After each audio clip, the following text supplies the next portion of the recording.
மகர ராசினியர்களுக்கு April மாத ராசி பலன்கள் 1/4/2025 செவ்வாய்க்கிழமையில் மாதம் பிறந்திருக்கின்றது. செவ்வாய்க்கிழமை மகர ராசிக்கு 4/11 என்று சொல்லக்கூடிய லாபத்தை ஸ்தானத்தை கொடுக்கக்கூடிய மகர ராசிக்கு 2ஆம் இடம் சனி செவ்வாயும் காரங்கள் நல்ல பலன்களை கொடுக்கின்ற ஒரு மாதமாக இருந்தாலும் 11ஆம் இடத்ததிபதி செவ்வாய் பகவான் 7ஆம் இடத்தில் நீச்சம் பெற்று உங்களுடைய ராசியை பார்க்கின்ற இந்த அமைப்புகளில் இதனால் வரையில் தடை தாமதங்களிலே இருந்த கணவன் மனைவிகள் குழுக்குள்ளே ஒரு சில கருத்து வேறுபாடுகள் வந்தாலும் வரணமையாத நேர்களுக்கு வரணமையக்கூடிய ஒரு அற்புதம் அமைப்பு. அவர் சரராசியில் இருந்து கேந்திர ஸ்தானங்களிலே பலம் பெறுகின்ற காரணத்தினாலே நீச்சத்திற்கு வேலை இல்லை என்று சொல்லக்கூடிய அளவிற்கு அவர் பலமாக இருக்கக்கூடிய உங்களுடைய ராசியை பார்க்கின்றது அமைப்பு. லாபாதிபதி பாதகாதிபதியாக இருந்தாலும் ராசியிலே பெரிய பிரச்சனைகள் கொடுக்க போவதில்லை. அந்த வகையிலே உங்களுக்கு மகர ராசிக்கு இந்த ஏப்ரல் மாதங்களிலே கண்டிப்பாக முயற்சி ஸ்தானங்களிலே 5 கிரக சேர்க்கை உங்களுடைய ஆரோக்கிய ஸ்தானம் மதிப்பு மரியாதை அந்தஸ்து கௌரவம் என்று சொல்லக்கூடிய சூரிய பகவானும்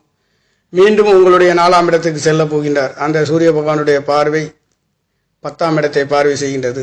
இந்த தொழில் வேலைகளிலே இருக்கின்ற நேர்களுக்கு மகர ராசியில் பிறந்தவர்களுக்கு இந்த ஏப்ரல் மாதங்களிலே தொழில்களிலே வேலைகளிலே நல்ல மாற்றம் முயற்சி சாணம் சிறுதூர பயணங்கள் என்று சொல்லக்கூடியது. தொழில் வேலைகளுக்காக கஷ்டப்படுகின்ற நேர்களுக்கு இனி வருகின்ற காலங்களிலே நல்லதொரு மாற்றத்தை குரு பகவானுடைய அனுக்கிரகம் ராசியை பார்க்கின்றது மட்டுமல்ல 11ஆம் இடத்தை குருவின் பார்க்கின்றது. குரு பகவான் லாபஸ்தானத்துக்கு காரகன் வகுக்கக்கூடிய புத்திரகாரகன் உங்களுக்கு பஞ்சமஸ்தானத்திலே பலம் பெற்று பார்க்கறதுனாலே நல்ல மாற்றத்தை கொடுக்கின்றது.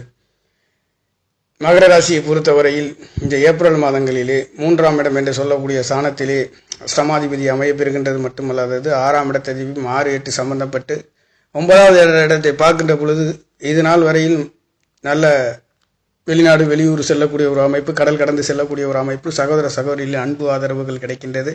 எதிர்பார்த்த திருப்தியை கொடுக்கின்ற ஒரு அமைப்புகளாக இருக்கிறது. 10ஆம் இடத்ததிபதி 3ஆம் இடத்திலேயே உச்சம் பெற்று சுக்கிர பகவான் வக்ர நிவர்த்தியும் இந்த மாதம் அடைகின்றது. அது ஒரு சிறப்பு மட்டுமல்லாதது. உங்களுக்கு 6ஆம் இடத்ததிபதி 9ஆம் இடத்ததிபதியும் 8ஆம் தேதியிலிருந்து ஏப்ரல் அவர் வக்ர நிவர்த்தி அடைகின்ற இந்த மாதங்களிலே வக்ரம் நிலைமை இல்லாத ஒரு அமைப்பு உங்களுக்கு இருக்கின்றது. இது ஒரு அற்புதமான ஒரு மாதமாக மகர ராசிக்கார நேர்களுக்கு வரன் அமையாதவர்களுக்கு தொழில் வேலைகளிலே சிக்கல் இருக்கின்ற நேர்களுக்கும் இந்த மாதங்களிலே நல்ல மாற்றத்தை கொடுக்கின்றது. உங்களுக்கு 7ஆம் இடத்ததிபதி 4ஆம் இடத்தில் கேந்திர ஸ்தானங்களிலே பலம் பெற்று 10ஆம் இடத்தை பார்க்கின்ற போது தொழில் வேலைகளிலே ஒரு சில மாற்றத்தையும் கொடுக்கின்றது. கடல் கடந்து வேலைகளுக்காக செல்லக்கூடிய நேர்களுக்கு வெளிநாட்டு பயணங்கள் அமையக்கூடிய ஒரு நல்லதொரு மாற்றங்கள் மகர ராசியை பொறுத்தவரையில் இனி வருகின்ற நாட்களிலே அற்புதமான சேனலை சப்ஸ்கிரைப் செய்து ஷேர் செய்யுமாறு லைக் செய்யுமாறு மிகவும் அன்புடன் கேட்டுக்கொள்கிறேன். நன்றி, வணக்கம்.